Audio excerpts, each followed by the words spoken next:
ঢাকা কই? ঢাকা যাত্রাবাড়ি থাকি। ও, যাত্রাবাড়ি না? আমরা থাকতাম ঢাকার টিকাতলি, মরছিলেন টিকাতলি ওইখানে। নাম শুনছি কিন্তু ওখানে আমার যাওয়া হয় জয়দেব না। জয়দেব কালী মন্দিরের পাশে বাসা আমাদের। শুনছি, হ্যাঁ হ্যাঁ। বুঝতে বুঝতে পারছি। তা কি ঢাকাতে কি ওখানে কি চাকরি করতেছেন নাকি? চাকরি করি। হ্যাঁ,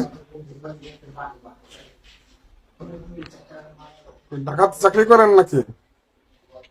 হ্যাঁ হ্যাঁ, চাকরি করি। চাকরি না করলে কিভাবে হবে?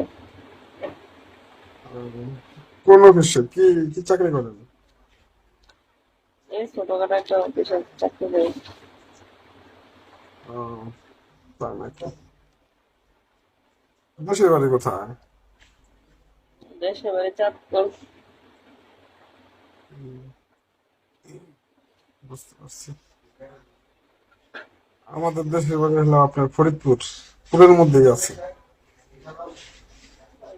ফরিদপুর নাম শুনছি। রাজবাড়ি ফরিদপুর। হ্যাঁ, হ্যাঁ, রাজবাড়ী ফরিদপুর। মানে থাকি তো ঢাকাতেই, মানে আমি তো ভাঙাতে আর কি, ফরিদপুর জেলা ভাঙা থানা।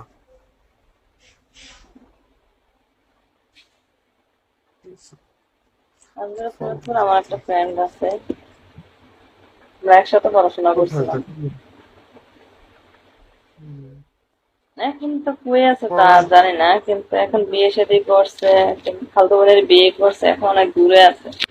বিয়ে করলে তো অনেকে থাকে না। সবার সবাই যোগাযোগ থাকে না। না, বিয়ে করলে তো না কেউ আমার না সাথে ভাই, যোগাযোগ থাকে না। আমার বাড়ি চাঁদপুর। না, অনেকে তা আপনি মেয়ে যে অনেকে আছে ফ্রেন্ড সার্কেলের সাথে যোগাযোগ রাখে, অনেক মেয়েরা পছন্দ করে না, সবাই তো সব না রে ভাই, এরকম। না, না। তা আপনি আপনি বিয়ে করছেন না নাকি? হ্যাঁ, আমি বিয়ে করছি। আমার 3টা বাচ্চা আছে। আলহামদুলিল্লাহ। ওরকম সবাইকে। যে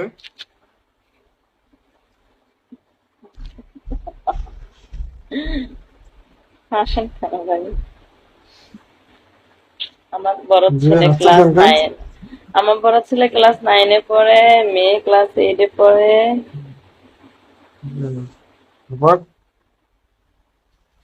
আর ছেলেটা ছোট, চিনা চিনা লাগে। আপনার চিনলেন কোন থেকে? আমরা কি জানি, আমরা চেহারা ছেড়ে দেওয়া যাবে আচ্ছা। কে আপনি কি টুকটাক লাইভ কি? এটা আবার কি টুকটাক লাইভে কি? আমি তো বুঝি না এটা। ওয়ালাইকুম সালাম, আসসালামু আলাইকুম। আমি কোনো লাইভই নেই, এই লাইভে ছাড়া যা কথা বলেন মানুষের আপনার সাথে যা করে। কমেন্ট করতেছেন। টিকটক আমি করি, কিন্তু টিকটক করে শিখে না। আর ছোট ছেলে একই অবস্থা। আরে পেও না, সকালে ডাক্তার কাছে গেছি, ডাক্তার দেখাইছি, ডাক্তারে কি একটা ইঞ্জেকশন মারলো, মায়েরা পরে আবার এক্স করলাম। এখন কি একটু ভালো, হয়েছে? আবার বিকালে যাইতে হইব। কি ইয়া করব? কি হয়েছে? দাঁত ব্যথা করে, দাঁত ব্যথা করে ভাই, এখন একটু ভালো। ও, চকলেট খায় বোধ হয় অনেক। আর চকলেট খাওয়া লাগে না, এই যে আরে ফিল আপ করবে। হ ফিল আপ করবা। এখন আজকেই তোমার ফিল আপ করবা, 2,500 টাকা দেওয়া লাগবে, বুঝছো? ডাক্তার বেড়াগো কি পারমিশন বাড়ে, কইও না। আমি দেখো মাত্র, এখন তো অফিসে আছেন। আপনি মাত্র কইতেছেন এই 2,500 টাকা ম্যানেজ করতে খুব কষ্ট আছে, বুঝছেন? মাত্র কোন জায়গায় গেছে? এটা হলো তোমার যাত্রাবাড়ি। না, দাঁতের ডাক্তার গুলি ইয়াতে, মানে এন থেকে যাত্রা বাস স্ট্যান্ড পারে, এন থেকে একটু আছে। বলেন। বুঝতে পারছি। আপনার আড়াই কাছে হাজার টাকা মাত্র লাগবে হয়ে, নাকি? আপনার কাছে মাত্র হয়ে গেছে, আমার কাছে বিশাল এই টাকাটা, ঠিক আছে? মাত্র 2,500? যার জন্য তো মাত্র 2,500। নাকি? আপনি খুব সুন্দর। দেশে আছেন, ভালো আছেন। আমি হাত দেখাইছি আমার।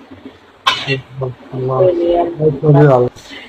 আমি বলি আপনাকে ভাই, আমি আমি আজকে কতদিন দাঁত ব্যথা, একটা দাঁত কিন্তু পুরো আমার 15,000 টাকার মতন খরচ হয়েছে আগের দাঁতটা ব্যথা। মানে আমি কালকে আমি এমন মানে এমন অবস্থা হয়েছে, আমার চোখ মুখ ফুলে আছে, চোখ দিয়ে পানি পড়তে পড়তে কান্না করতে করতে,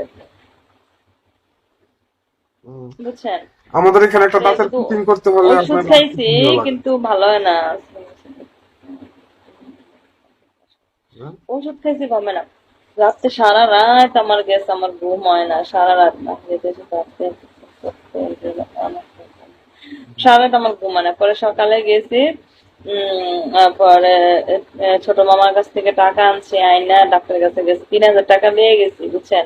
3,000 টাকা লইয়া মাত্র 200 টাকা ফিরে আইছে, 200 টাকা ফিরে আইছে। দেখো এই দাঁত একশো করছে, একটা ইঞ্জেকশন দিছে, প্রচুর ব্যথা, দাঁতের সব ফুলে গেছে।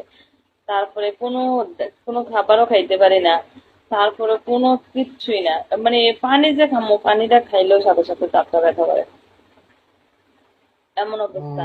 পরে বুঝতে পারছি। ওষুধ দিছে, বাংলাদেশে এখন খালি আবার এই জনগণ যে কতটা খারাপ দিচ্ছে। হ্যাঁ, হ্যাঁ, ওই বাংলাদেশে দাঁতের ডাক্তার তো খুব অল্প টাকায় সমস্যা সমাধান করে, আর এখানে একটা পুটিং কি করতে 800 ইউরো লাগে, মানে বাংলাদেশে। অল্প টাকা কিসের অল্প টাকা, একটা শোনেন।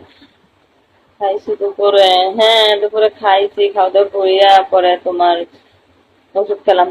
এখন এই যে পরে গেল না, বললাম না 3,000 টাকা নিয়ে গেছি, 3,000 থেকে 200 টাকা আছে। এখন বিকালে যাই মু, বিকালে গেলে ওই যে ক্লাব করে 2,500 টাকা দিতে হইব, 3 বার যাইতে হইব, 3 বার, একবার 2,500 টাকা করে, 3 বার কত টাকা আসে? তিনবার তিন, তিন দিকে 6,000, 7,000, 7,500, তাহলে কম টাকা কই? 7,500। আমি লাইভ করে নিয়ে কি করি, নাটক 7,500। করবো, নাটক। 7,500, 7,500 টাকা, তারপর আবার ওষুধ আছে। আপনাকে দেখো আজকে তাহলে 3,000 গেল, তারপর দুবেলা 7,500 কত গেছে, তারপর আবার ওষুধ আছে। ও ভাইয়ে কম মাত্র 2,500 টাকা, ভাইরে মাত্র পেন না, মাত্র পেন না, মাত্র টাকাটা খরচ করতে বল, এ, মাত্র যে বাংলাদেশ এই কি এত টাকাটা গরিব ম্যানেজ হয়ে করে গেছে আবার বর্তমানে? যাইতে আর হইব। আমরা গরিব মানুষ ভাই, আহা, আমরা কোনো তো ধনী মানুষ না, আমরা তো ফুটাঙ্গিরি করি না, বুঝেন। আমার যেটুকু আছে একটু, কেউ জনকে লাইফে এসে যে ভাবলো এই হয়েছে, আমরা তো ভাব নাই, ঠিক আছে। আমরা গরিব, গরিবই থাকা না, পছন্দ করি, আলহামদুলিল্লাহ, আল্লাহ আমাদের করছে, ঠিক আছে। চলে গেছে। হুম। আবার ডাক্তারের কাছে যাবেন কবে? আবার আজকে বিকেলে যাইতে হইব, আবার এই 2,500 টাকা ম্যানেজ করে আবার যাইতে হইব, নাইলে তো ডাক্তার কাছে আজকে যদি না করি, কারণ যে মেডিসিনটা দিছে আপনি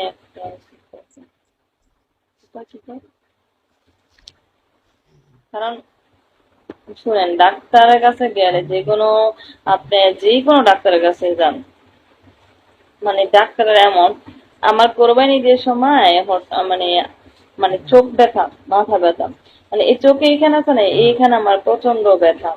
ভাইরে আমি মানে মানে কোনো কাজই করতে পারি না, কোনো কিছু পারি না হঠাৎ করে। কারণ আমি তো ওই ধরেন সারাদিন মানে পয়সা লিখতাম, স্টুডেন্ট পড়াইতাম, হ্যাঁ, হ্যাঁ।